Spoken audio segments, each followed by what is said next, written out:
व्रत और उपवास आध्यात्मिक उन्नति के साथ स्वास्थ्य और मानसिक शांति भी प्रदान करते हैं। तन मन की शुद्धि, नियमों का पालन और संकल्प का निर्वाह आवश्यक है। व्रत के दौरान नकारात्मक कर्मों से दूर रहकर पुण्य कर्म करने चाहिए।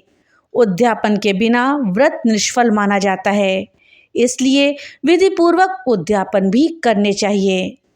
तो दोस्तों, व्रत और उपवास के क्या रहस्य हैं और क्या छोटे छोटे नियम हैं जो हमको बड़े लाभ दिलाते हैं, आज इस वीडियो में हम इसी विषय में जानेंगे।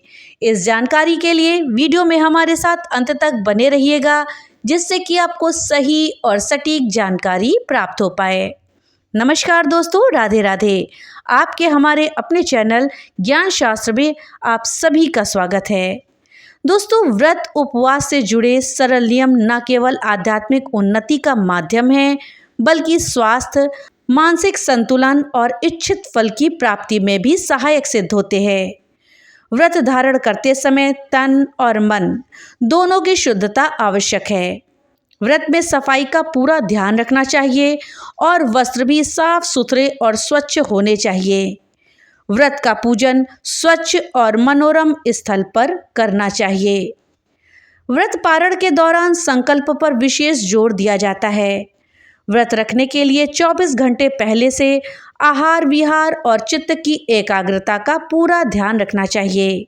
व्रत रखने वाले को इस बात का विशेष ध्यान रखना चाहिए कि व्रत आरंभ करने के बाद अगर क्रोध, लोभ, मोह या आलस से आ जाए और उसके कारण व्रत को अधूरा छोड़ा गया है, तो 3 दिन तक अन्न का त्याग करके व्रत को पुनः प्रारंभ कर देना चाहिए।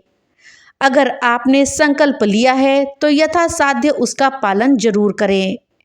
व्रत की अवधि पूरी हो जाने पर उसका उद्यापन करना चाहिए, क्योंकि उद्यापन किए बिना व्रत का फल नहीं मिलता है।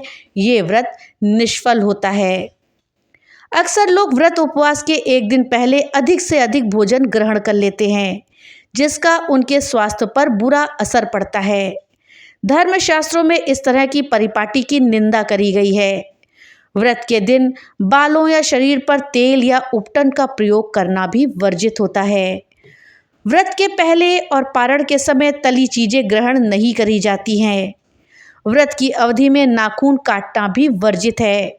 व्रत की अवधि में चोरी, झूठ बोलना, धोखा देना, बेईमानी करना इत्यादि पाप कर्मों को त्याग करके क्षमा, दया, दान, देव पूजा, पवित्र और पुण्यदायक फल करने चाहिए। व्रत संकल्प के बाद स्त्रियां अगर रजस्वला हो जाएं तो भी उनको व्रत का पालन करना चाहिए। इससे व्रत में कोई रुकावट नहीं होती। व्रत उपवास या श्राद्ध में दातून नहीं करते हैं। अगर दातून करना आवश्यक हो तो केवल जल के 12 कुल्ले करके इतिश्री कर ले। व्रत प्रारंभ करने के बाद किसी भी प्रकार से खंडित हो जाने पर गौदान आदि करके व्रत पुनः आरंभ किया जा सकता है। हवन के समय देवताओं को दी जाने वाली आहुतियां गाय के दूध से निर्मित शुद्ध घी से ही दी जानी चाहिए। अपने परिश्रम के द्वारा अर्जित धन का ही व्रत के दौरान उपयोग करना चाहिए। व्रत उपवास से जुड़ी और भी कई अनेक महत्वपूर्ण बातें हैं, जिन्हें हर व्यक्ति को जानना चाहिए। ये सभी छोटे छोटे लाभदायक सूत्र व्रत त्योहारों के लिए मार्गदर्शक का कार्य करके व्रती के मनोरथों को पूर्ण करते हैं। तो दोस्तों, ये थी जानकारी कि व्रत में हमें कौन से छोटे छोटे नियमों का पालन करना चाहिए जो कि हमको लाभ देते हैं। साथ ही व्रत उपवास के क्या रहस्य हैं। दोस्तों, वीडियो आपको कैसी लगी हमें कमेंट बॉक्स में लिख करके जरूर बताइएगा। तो मिलते हैं अगली नई वीडियो के साथ, तब तक के लिए राधे राधे।